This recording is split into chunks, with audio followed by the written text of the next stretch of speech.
អភិបាលខេត្តបន្ទាយមានជ័យតវ៉ាប្រឆាំងដាច់អហង្ការក្នុងករណីខេត្តស្រែកែវលើកបដាប្រកាសអនុវត្តច្បាប់ក្នុងស្រុកថៃលើប្រជាពលរដ្ឋកម្ពុជា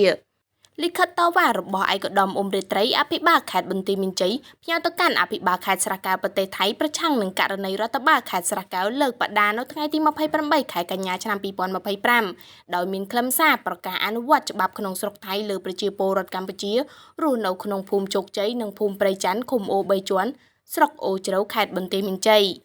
នៅថ្ងៃទី28ខែកញ្ញាឯកឧត្តមអ៊ុំរាត្រីបានប្រកាសតវ៉ាប្រឆាំងដាច់អហង្ការចំពោះសកម្មភាពដដែលនៃការលើកបដារបស់រដ្ឋបាលខេត្តស្រែកែវប្រទេសថៃជាការគំរាមកំហែងយ៉ាងធ្ងន់ធ្ងរមកលើសិទ្ធិប្រជាពលរដ្ឋស្លូតត្រង់របស់កម្ពុជាកំពុងរស់នៅអាស្រ័យផលក្នុងភូមិជោគជ័យនិងភូមិព្រៃច័ន្ទតាំងពីយូរយារណាស់មកហើយគឺមុនចុះហត្ថលេខាស្ដីពីការវាស់វែងខណ្ឌសីមាព្រំដែនកម្ពុជាថៃ MOU 2000ចូលជាធរមាន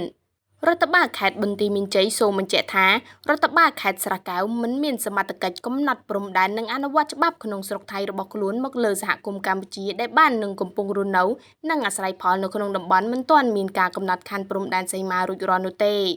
បន្ថែមពីនេះទៅទៀតអភិបាលខេត្តបន្ទាយមានជ័យបានចាត់ទុកសកម្មភាពឯកតោភាគីដដែលរបស់ថៃគឺជាការបង្កហេតុដែលនាំឲ្យមានភាពតានតឹងកើនឡើងនៅតំបន់ដែលកំពុងមានចំនួននិងជាការបំពេញនៅបទឈប់បាញ់ថ្ងៃទី28កក្កដាឆ្នាំ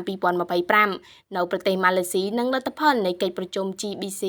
OBC និង JBC រវាងប្រទេសទាំងពីរបើតាមលិខិតដដែលរបស់ឯកឧត្តមអ៊ុំរាត្រីរដ្ឋបាលខេត្តបន្ទាយមានជ័យស្នើសុំឲ្យរដ្ឋបាលខេត្តស្រែកែវប្រទេសថៃចូលរួមកិច្ចសហការចាត់វិធានការបញ្ឈប់ជាបន្ទាន់នៅសកម្មភាពខាងលើដោយរក្សានៅស្ថានភាពដើមប្រកាន់ខ្ជាប់ដោយសុចរិតនៅលក្ខខណ្ឌបទឈប់បាញ់និងបញ្ឈប់រាល់ផែនការបណ្ដេញប្រជាពលរដ្ឋរាប់រយគ្រួសារចេញពីផ្ទះសម្បែងនិងដីធ្លីដែលបានរស់នៅជាច្រើនទសវត្សរ៍មកហើយ